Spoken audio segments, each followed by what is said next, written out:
You good? Mm-hmm. Okay, well, we had a lot of video problems trying to make this video, so I'm like several glasses of hard alcohol in, even though it's wine. Video is on taping for gauged or stretched ears. Seems to be controversy on what the hell to call it. Who cares? If you do it, you should probably fucking know what it's called.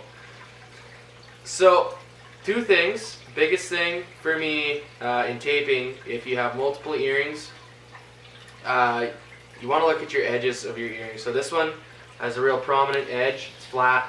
You know, it's raised up quite a bit. It's honestly a cheap earring, and that's probably why. And then this guy has a little bit of a gradual slope to it. You know, kind of makes your ear look bigger, even though it's exactly the size it's supposed to be. So you're looking at these. If you're taping up a lot, you know, going from a 0 to a double 0, for example, which is what I'm doing, you have a big difference there. So this edge on here is just below 10 millimeters. So if you're taping up to 10 millimeters, eventually it's just going to pop out once you get to that size for taping. So this is bigger. This is what I'm going to use. I'm not going to use the other one. So basically what you do is you get some tape. I'm using bondage tape. That seems to be the best thing that works. Instead of cutting, you know, with the tape, I'm cutting against it, and that way you know you have the proper measurement each time. All you need to do is make sure that you cut it to the same width as the inner part of the earring. So I've already got tape cut out, already taped a couple pieces, and basically all I'm going to do is show you that. So you take your tape, you put it on, start it up. Now, kind of leading it along. This is a 0 gauge earring. I've got 5 pieces of tape on here to get to almost exactly 10 mil. If you have a caliper, that helps so you know kind of what you're sitting at. While you're taping this up, you want to make sure you don't have any little bubbles or folds or anything in the tape, because that can make it difficult to get in. So, can't really see what I'm doing.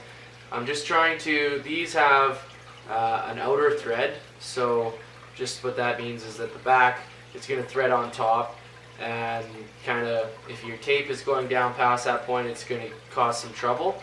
So you want to avoid covering that so that your earring can stay in your ear. Just as well, if you have O-rings for the back, you just want to make sure that that doesn't get covered up. So, if it's a little bit bigger, it's not a big deal as long as you put it over the outer edge. That is fine. What I do here is, I mean, you don't have to do this, I just think it works pretty good, is you take, leave a little bit of an edge out there, a little bit of a fold, put your next piece of tape underneath. Just as well, it seems, you know, highly recommended that if you are using the taping method, you know, and you're trying to move up, at least once a week to change the tape so you can keep everything nice and clean and good, stop any infections from happening. So, kind of moving along here, got a little bit of tape underneath, not a big deal. So, that is the finished product, and it's just about up to that edge. Should read out at 10 mil.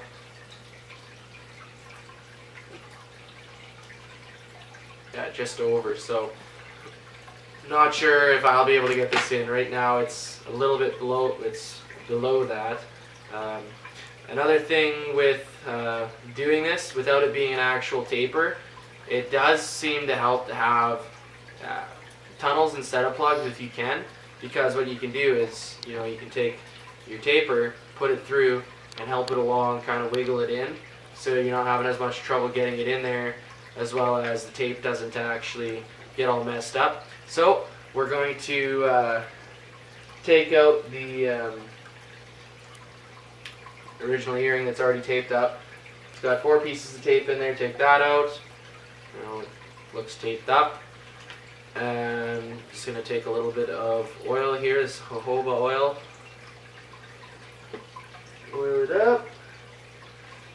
It's nice too because you just wipe it off, you're good to go. Nice and dry. And we'll pick an earring here. This one looks alright. Not too much dog hair on it. You know, dog hair doesn't help. Put that in there. I'll take out this one. No, okay, she's not going to say anything in the video. Okay, and where are we going? The other thing too is if you're trying to wiggle an earring in there is to make sure you know which way you spun the tape so you don't kind of reverse it and have it fold up in your ear, because if it is stretching enough to cause, you know, little tears or anything like that, that's going to be trouble. So this is 10 mil now, and it went in just fine. I'm just putting in the taper, help it along. I don't know, Anna, can you see that? The back at all from there? No. No? Okay, that's fine. Feels like it's through. I can feel the thread and everything, so it should be good. So instead of using a taper, stressing out the ear, and going straight from a 0 to a 00, I spent 3 days, only 3 days, even though that might seem extreme to some people, just adding a layer of tape every day, making sure my ear's clean and healthy and good. And you know, if you care about your ears and you're adding or taking your earrings out and cleaning them with jojoba oil or vitamin E every day, you're taking it out anyways, so just add a little piece of tape on there, and 3 days, for me anyways, I got up to the 10. So that's pretty sweet. That's it. Perfect, thank you. Bye.